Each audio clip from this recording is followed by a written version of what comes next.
Révèle-nous ta parole, illumine-nous et conduis-nous sur le chemin de la croix. Béni sois-tu pour la gloire du Père, au nom de Christ Jésus. Nous vous saluons dans le précieux et glorieux nom de Jésus. Vous êtes welcome au nom de notre Seigneur Jésus-Christ à cette émission 7 minutes avec l'Évangile. Luc chapitre 24, je m'en vais lire les versets 39 pour la gloire de notre Dieu. Il est écrit ceci, je lis la version du semeur. Regardez mes mains et mes pieds et reconnaissez que c'est bien moi. Touchez-moi et regardez, car un esprit n'a ni chair ni eau. Or, vous voyez bien que j'en ai.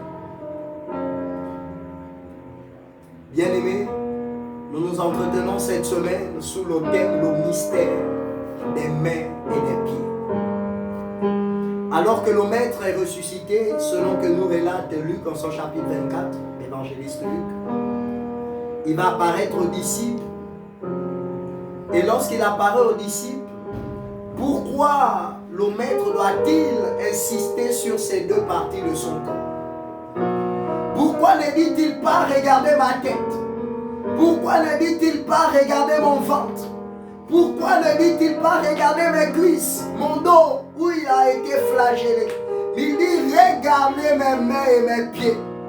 Oh, j'entends retentir la voix du prophète de la croix Ésaïe. Ésaïe dit en son chapitre 52 qu'ils sont beaux les pieds de ceux qui annoncent les bonnes nouvelles. Or, le mot évangile du grec est jagélion, qui veut dire la bonne nouvelle de Christ. Et donc, messieurs et madame, le Christ était en train de valider la prophétie d'Ésaïe, celui que j'appelle fraternellement le prophète de la croix. Les pieds dont il était en train de voir premièrement, c'était les pieds du Maître. C'était les pieds de la parole faite chair. C'est de lui dont il s'agit. Et là, il dit, regardez mes pieds. Ces pieds dont on avait dit à Moïse de se défaire des souliers qui ne portaient pas la marque de la bonne nouvelle.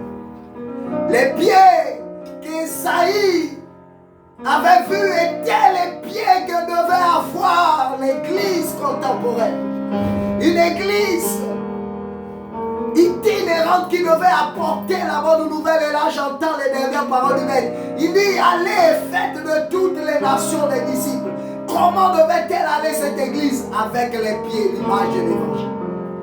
Et l'apôtre Paul, alors qu'il a l'église, il écrit à l'église d'Éphèse. Il dit ayez à vos pieds le sel que donne l'évangile. Messieurs et madame, j'ai réalisé, je vais le dire. Écoutez-moi très bien. Que préfiguraient les 10 commandements? Image des 10 orteils. Que préfiguraient les 10 commandements? Image des pieds. C'est pourquoi il y avait 5 de part et d'autre. Mais j'ai le déplaisir de vous dire que la loi avait été abolie à l'œuvre de la croix. On dit qu'il n'y a donc plus de condamnation, Romains chapitre 8, pour ceux qui sont en Christ Jésus. Car la loi n'a plus de pouvoir sur eux. Elle a été remplacée par l'évangile. C'est en cela que l'évangile trouve son symbole dans les pieds, image de la foi. Écoutez-moi très bien. Et par la suite, il dit, regardez mes mains. Le même Esaïe dit, je vous ai gravé sur mes mains. Je vous ai gravé sur mes mains. Image de l'alliance et du mariage entre l'église et son Christ. Et donc il présente deux éléments. Il présente l'évangile par le symbole de ses pieds et par la suite il présente l'alliance. Docteur, que veux-tu dire? Je suis en train de dire que le maître a présenté le bras gauche. Et je suis en train de dire à quelqu'un, alors que les clous rentraient sur ses bras, le maître est en train de dire, oui, je veux épouser l'église. Oui, je veux l'épouser. Ce soir, je m'adresse à une église qui attend l'époux. Le maître est à la porte. Et là, il vient pour valider les fiançailles et rentrer dans les noces de l'agneau. Que la grâce de Dieu soit sur toi. Reçois cette révélation et que Christ te soit favorable. Au nom de Christ et Jésus. Amen.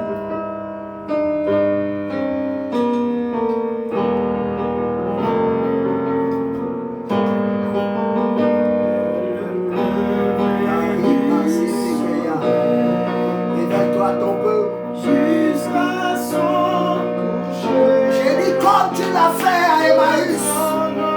Cette église a besoin de voir tes mains et tes pieds.